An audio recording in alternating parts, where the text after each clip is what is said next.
Hello all, what an absolutely glorious day it is today. I hope everyone's having a great weekend. I hope that you are all well, and I hope that if you spent money on the fight last night, I hope you feel that you got your money's worth, because I believe it was about £25 on the pay-per-view to watch that. I didn't.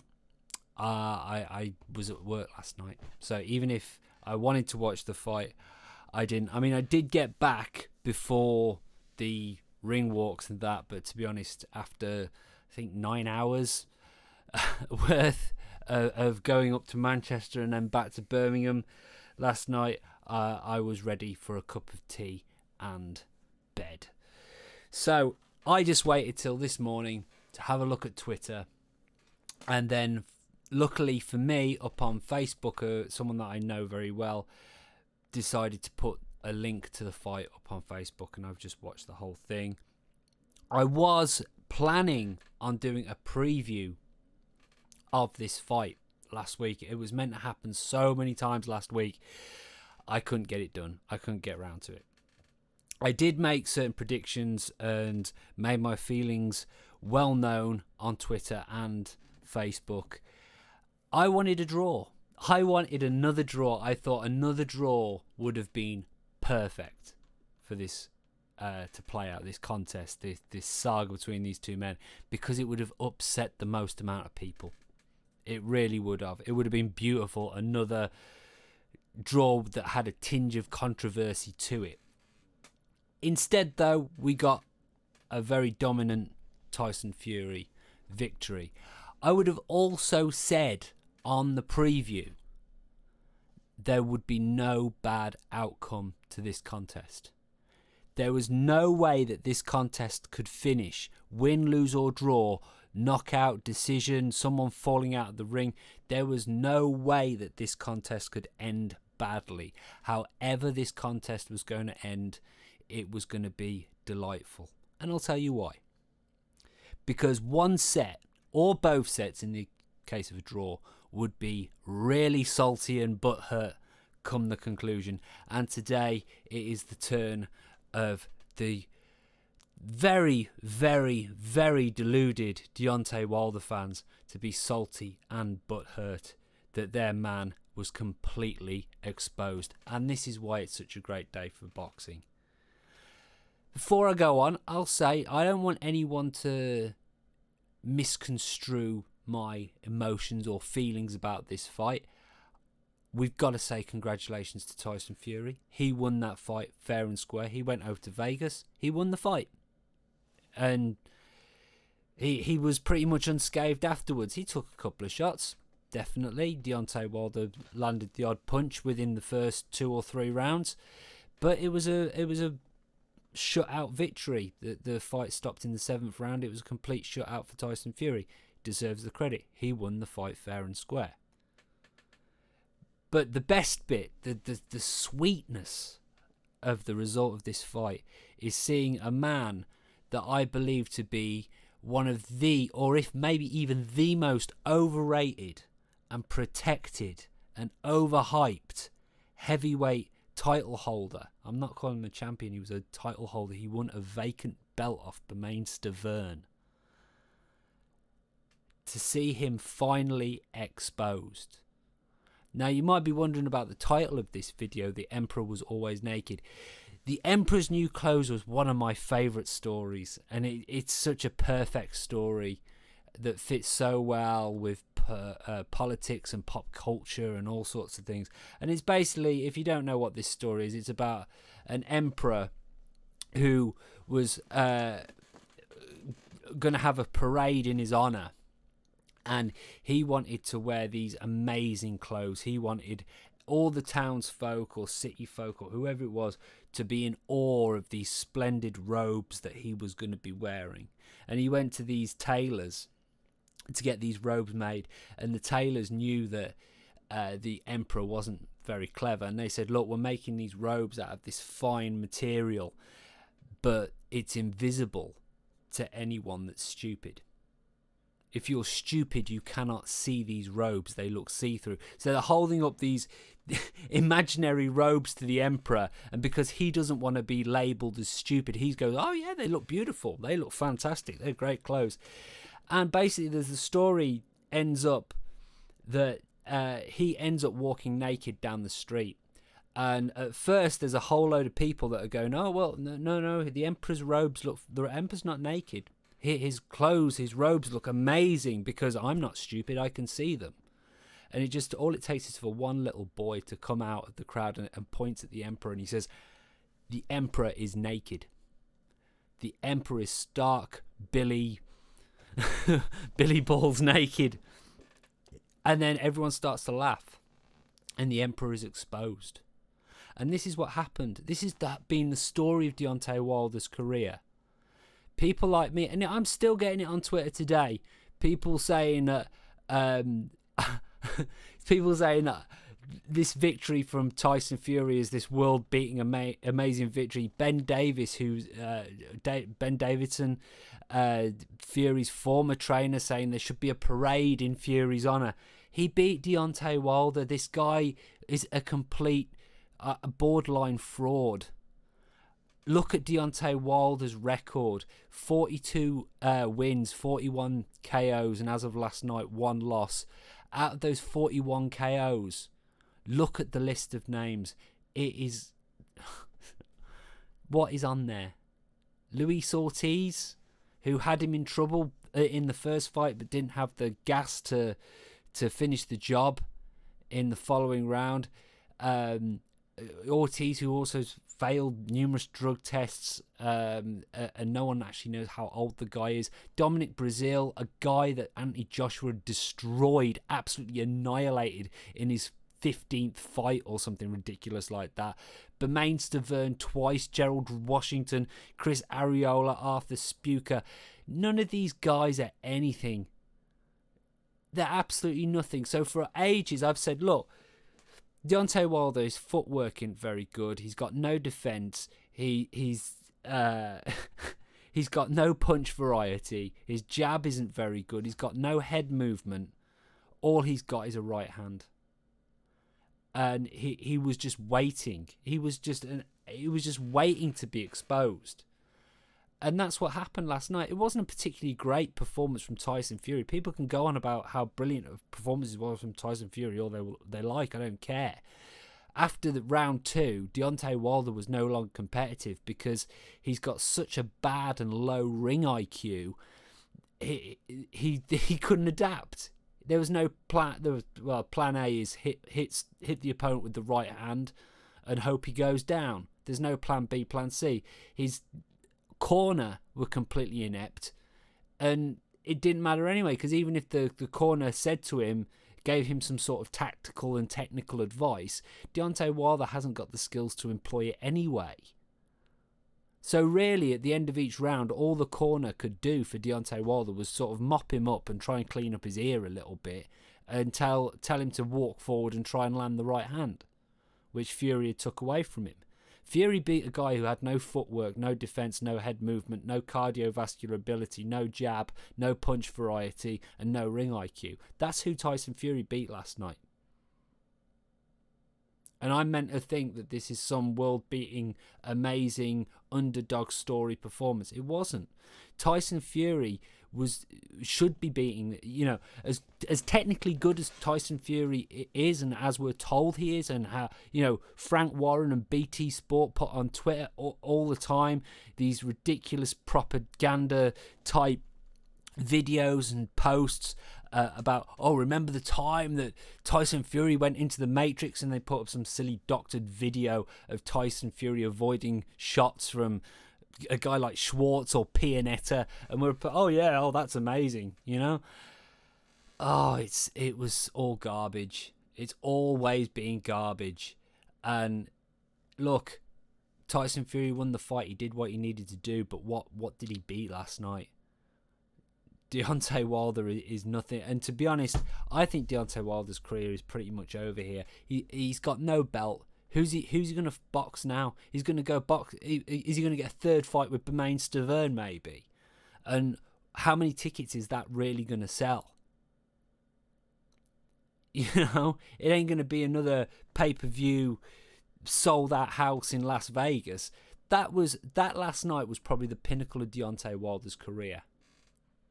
That fight with Tyson Fury, because Tyson Fury should now be looking at Anthony Joshua, who I don't want to talk about too much in this video because he didn't box last night. This should all be about Deontay Wilder and Tyson Fury, so I don't want to talk about AJ too much.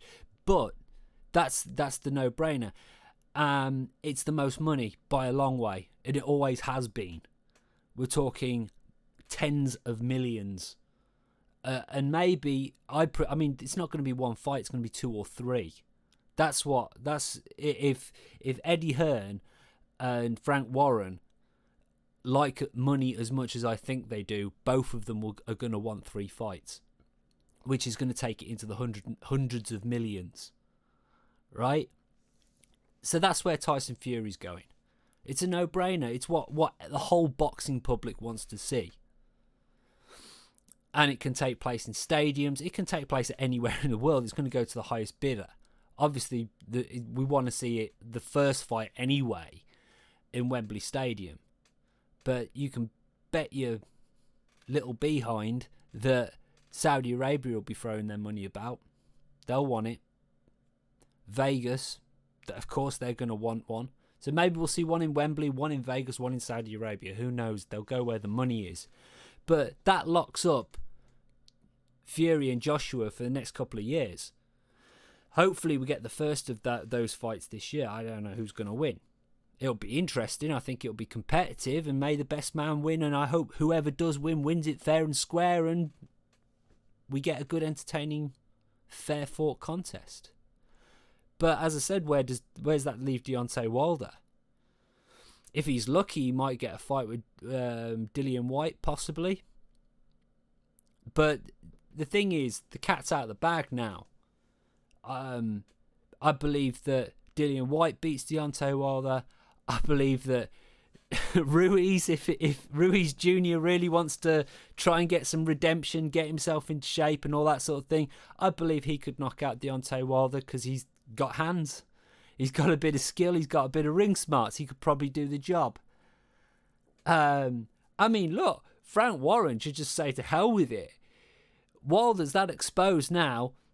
If Dubois comes through and beats Joyce, why not get Daniel Dubois in with Deontay Wilder, because I think Dubois would probably ruin him even now. So let me know down in the comments what you all think. Leave your hate down there. I know this sort of video can make someone like me very, very unpopular, and I've got absolutely no problem with that. I mean, the other thing I need to bring up, I suppose, and talk about, Deontay Wilder's trainer. There's a beautiful video on Twitter of him saying that he didn't think Deontay Wilder's legs looked right from the start of the fight, and actually blamed it on Deontay Wilder's ring walk attire, saying that might have been too heavy and weakened his legs. How do these people get jobs at the highest level of sport? I have got no idea. But anyway, it's great to see. I mean, the other thing is as well, you have to say Tyson Fury is now, all that being very overweight and having a number of issues, health issues, you have to say a lot of that's kind of in the past now. Tyson Fury is back in the same sort of shape as he was when he boxed Klitschko. So I thoroughly believe that when AJ and Fury do get in the ring with each other, we are going to see the best of both of them. There's no one's coming off of a nasty injury or being massively overweight. We are going to see the best, the two of them, probably at their primes as well. I mean, talking about records and things, if we have a quick look at Tyson Fury now has 2 good names on his record. 2.5 if you count. Well, maybe 3 because he fought Derek Chisora twice. So two Chisoras make 1 good name, possibly. But really, so it was November. It was November the 28th, 2015, that Tyson Fury beat Klitschko. So now he's got Klitschko on his record as a win, and then it took till nearly 5 years later, 4 and a bit years, to get a win over Deontay Wilder on there. So that's 2 good wins. I mean, obviously Deontay Wilder, there was a draw, and you can argue all day long about who should have won that. But it was a draw. So there's 2 good wins in the last 5 years on Fury's record, and then very little before that. Before Klitschko, who did Fury fight? And this is another thing that really upsets people, is when you actually point and you look through Tyson Fury's record. In the last 5 years, Tyson Fury's record, going in reverse. So last night was Deontay Wilder. Before that was Otto Wallin. Before that, Tom Schwartz. Before that, Deontay Wilder. Before that, Francesco Pianetta. Before that, Sefer Seferi. Before that, Wladimir Klitschko. Before that, Christian Hammer. Before that, Derek Chisora. Before that, Joey Abel. You know what I mean? There's nothing. Tyson Fury's record is no great shakes. It really isn't. So, look, AJ got exposed a little bit against Ruiz. He got knocked out against Ruiz, and he looked all over the place. He come back. He avenged that loss with a very stable, steady performance. But he got exposed. Last night, Deontay Wilder finally, deliciously got exposed. That only leaves one person left with an undefeated record who hasn't been exposed yet. And that's Tyson Fury. We'll have to wait and see what happens with that. But I just hope that we get a good, well-fought, competitive contest between Fury and AJ. I hope we get more than one. I hope we get 2 or 3. But you prepare yourself to be hit with big pay-per-view. It's going to be like a £30 pay-per-view, maybe more. And as for going to watch it live at Wembley Stadium, just forget about it, because you're going to be paying StubHub huge money just to sit in the nosebleeds for that one. But it should be entertaining. But it's quite nice that after 10, 20 years of what has been a very dark age for boxing, heavyweight boxing anyway, where we've had just so few superstars and so little to get excited about, that finally we're going to get a unification. We are going to know, perhaps by the end of this year, hopefully, perhaps by the end of the summer, if we're really lucky, we are going to know undisputed who is the best heavyweight boxer. It could be Fury, it could be AJ. We don't know. You know, these are 2 big men. I'm not interested in who hits harder. All I know is Fury has got the power to knock out AJ, or at least hurt him, and I know that AJ has at least the power to hurt, if not knock out, Tyson Fury. We are going to know who is the best very, very soon, and it's great for the division. It brings up the standard of the division, and I just hope with the likes of Dubois and that we get a next generation coming through where the standard goes up. It was nice to get this off my chest. I've enjoyed making this video. So there you go. Let me know downstairs in the comments what you think or thought of the fight.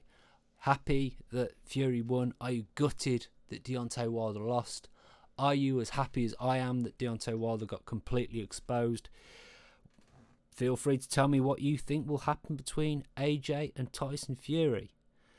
But I think now, because it's Sunday, I'm going to log off and call it a day there. Just if anyone's interested, I'm currently getting ready to run a marathon. I'm doing my first marathon in 6 weeks today. It's going to be the Manchester Marathon. And I am, as of today, 15 weeks away from my first half Ironman of this year. this year is fitness wise. I'm getting myself in gear this year. I'm doing a marathon. I'm doing 2 half Ironman, and I've got a 100-mile bike ride around London to do again this year. So I need to be properly rested, because tomorrow I believe it's an 18 or 19-mile run I've got to do as part of my training plan. So I'm not looking forward to tomorrow morning. But yes, the rest of today is going to be spent relaxing and filling myself with lovely, glorious carbohydrates. Hope you've all had a great weekend. Hope everyone is happy and staying safe.